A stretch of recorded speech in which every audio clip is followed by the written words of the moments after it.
Hello, हमें question given है, हमें दिया गया है। माना दीर्घवृत्त X square by 16 plus Y square by 7 equal to 1 तथा अतिपरवलय है X square by 144 minus Y square by alpha equal to 1/25 की नाभि असंपाती है, तो परवलय के नाभि लंब की जीवा की लंबाई आपको बतानी कितनी हो जाएगी। ठीक है, देखते हैं। हमें बोला है दीर्घवृत्त का समीकरण कितना है, इलिप्स का समीकरण कितना है, एक्स स्क्वायर अपॉन में 16 प्लस वाई स्क्वायर अपॉन में 7 इक्वल टू में 1। ठीक है, और हमें अतिपरवलय का गिवन है X square Y 144 minus Y square Y alpha equal to में 1/25। हमें बोल रहा है नाभियां संपाती हैं। नाभियां संपाती हैं, इसका मतलब ये होता है कि यदि हम ये लिखें कि A1 E1 दोनों का मतलब ए ही होता है, ए इक्वल टू ए ही हो जाएगा। अरे यही तो नाभि के निर्देशांक हो जाते हैं एक्स। ठीक है, एक्स कोऑर्डिनेट हो जाते हैं, तो इसे A1 इसे A2 ले लेते हैं, क्योंकि ये अलग अलग हो सकते हैं पर नाभियां संपाती होंगी। ठीक है, तो ये कंडीशन सेटिस्फाई करेगा। अब यहाँ पे हम देखें तो ए की वैल्यू कितनी है, 4। बी की वैल्यू कितनी है, रूट में 7। ठीक है, यही है। तो हम ई सेंट्रिसिटी निकाल लेते हैं, तो ई वन इक्वल टू में कितना हो जाएगा, ई वन इक्वल टू में हो जाएगा 1 माइनस बी का स्क्वायर अपॉन में ए का स्क्वायर। ठीक है, तो ई वन इक्वल टू में आ गया है, वैल्यू रख दें हम, तो 7/4 का स्क्वायर 16। 16 - 7 कितना आ जाएगा, 16 में से 7 माइनस करें तो 9, अब 9/16। ठीक है, तो अब हम इसको सॉल्व करें तो आ जाएगा 3/4। E1 कितना आ गया है, 3/4 आ गया। ठीक है, अब E1 आ गया है, हमें A1 इंटू E1 निकालना है। यहाँ पे देखें तो A की वैल्यू कितनी है, और इसे A डैश बोल देते हैं। A डैश की वैल्यू कितनी है, देखें तो 12। ठीक है, और B डैश की वैल्यू कितनी है, रूट में अल्फा। ठीक, तो यहाँ पर भी हम E निकाल लेते हैं। यहाँ पे तो 1 होना चाहिए, 1 तो है नहीं, इसका मतलब 25 को पहले मल्टीप्लाई करना पड़ेगा, फिर डिवाइड करना पड़ेगा। ठीक है, तो मल्टीप्लाई कर देंगे तो 25 हट जाएगा, मतलब 1 आ जाएगा। तो मल्टीप्लाई करते हैं, तो यदि हम मल्टीप्लाई करें तो वो कितना होगा, एक्स स्क्वायर अपॉन में 144 डिवाइडेड बाय 25, ये आ जाएगा। और यहाँ आ जाएगा वाई स्क्वायर अपॉन में अल्फा अपॉन में 25 इक्वल टू में 1। अब करेक्ट है, तो यदि देखें तो ये आ जाएगा 12/5, और बी डैश आ जाएगा रूट में अल्फा/5। ठीक है, बी डैश।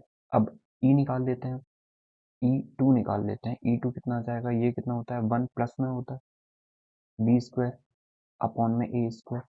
ठीक है, फॉलो करके क्वेश्चन को सॉल्व करते हैं।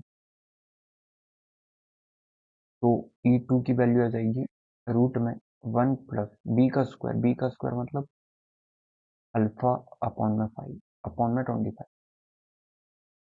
25 और बी ए का स्क्वायर का मतलब आ जाएगा 144 अपॉन में 25। 25 से 25 कैंसिल, ई टू कितना आ गया है, 1 प्लस अल्फा अपॉन में 144। ठीक है, ई टू इतना आ गया है।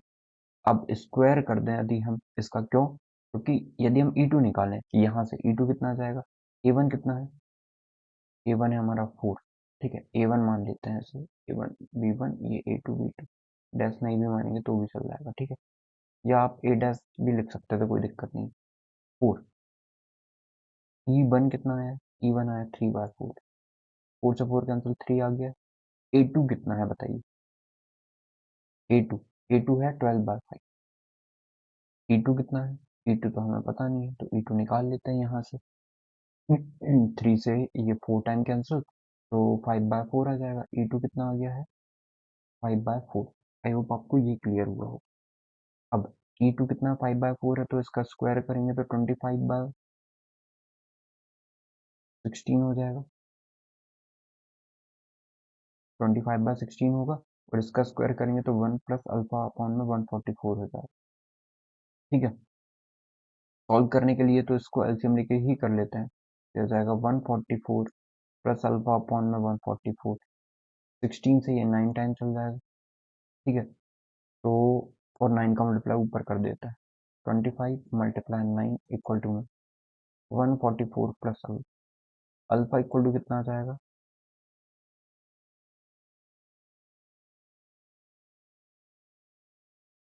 225 माइनस का 144, अल्फा आ जाएगा 5 में से 4 1, 2 में से 4 12 में से 4 8 1, तो अल्फा की वैल्यू कितनी आ गई है, 81 आ गई। ओके, तो इसका मतलब अल्फा कितना रहा, अल्फा आ गया है 9। अल्फा कितना रहा, अल्फा मतलब अल्फा, तो बी बोलेंगे, बी कितना आ गया है 9, बी का स्क्वायर 81 है क्योंकि, ठीक है। तो अब हमें लेटेस्ट रेक्टम ना भी लम की जीवा या एल आर निकालना है, तो एल आर कितना होगा, 2 b2 स्क्वायर अपॉन में a2, क्योंकि इसके लिए निकाल रहे हैं, ठीक है। तो 2 मल्टीप्लाई b2 का स्क्वायर मतलब 81 अपॉन में a2, a2 कितना है 144 अपॉन में 25, और b तो हमारा इतना नहीं है, b तो अपॉन में भी तो आएगा अल्फा बाय 25, या b का स्क्वायर बोले हम, b का स्क्वायर होगा अल्फा बाय 25 मतलब 81 बाय 25, 25 नीचे आ जाएगा, एट a2 कितना होगा 12 बाय 25, a2 अकेला ना 12 बाय मल्टीप्लाई 5, तो ऊपर कर दिया मैंने, सॉल्व करोगे तो क्लियर हो जाएगा, 2 से 6 टाइम, 2 से 2 से नहीं जाएगा, 3 से जाएगा, 3 से 5 से ये 5 टाइम, 3 से 2 टाइम, 3 से ये चल जाएगा 27 टाइम, तो 27 by 5 multiply to 10 is the correct answer. तो एल आर कितना आ गया 27 अपॉन में 5 और ये 2 बचा है 10, ठीक है। यही हमारा करेक्ट आंसर होगा। आई होप आपको समझ में आया होगा।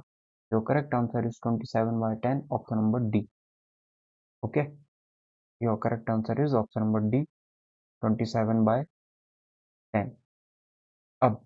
अब आपको ना एक चीज समझने की जरूरत है यहाँ पे, कि हमने हमें संपाति दिया था, नाभियां संपाति दी थी, इसलिए हमने दोनों नाभि को इक्वल ले लिया, दोनों को ए ई से ही रिप्रेजेंट करते हैं, पर ए और ई दोनों अलग अलग थे, इसलिए 1 2 माना है। आई होप आपको उस पर कंफ्यूजन नहीं हो रहे होंगे। तो your correct answer is option number D. Thank you.